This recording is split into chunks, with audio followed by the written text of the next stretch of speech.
One of the other things I want to talk about is debt and the use of debt.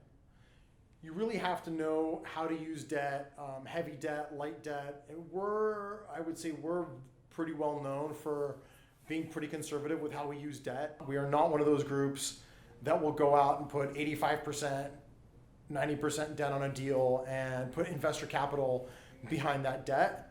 We typically lever our properties anywhere between 65 and 70% of cost. And there are reasons for that. Number one, when the market starts going down, you have to refi oftentimes because your debt has maturity. If you've got too much debt on your property, you can't refinance it without putting cash in. And calling capital for a cash in refi during a down market is practically impossible.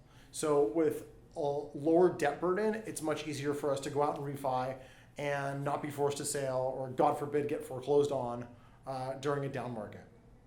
In an up market, debt looks fantastic, right? Because you can put half as much equity, your IRR doubles, all these things look great. But when the tides start to turn, you can just get absolutely murdered if you have too much debt on your properties. Some of the things that I saw during the downturn with regards to debt were just mind-blowing. I saw on the bad side of things where people had too much debt, I saw certain mezzanine lenders, certain preferred equity lenders get completely wiped out.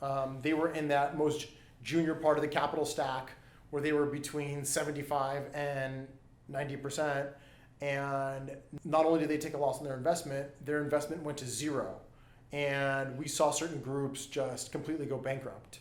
And then same with equity. We saw certain sponsors, certain operators where they put too much debt on their properties and they went bankrupt and no one has ever heard from them again. Conversely, I saw many people weather the storm. They went into the downturn with pretty conservative debt.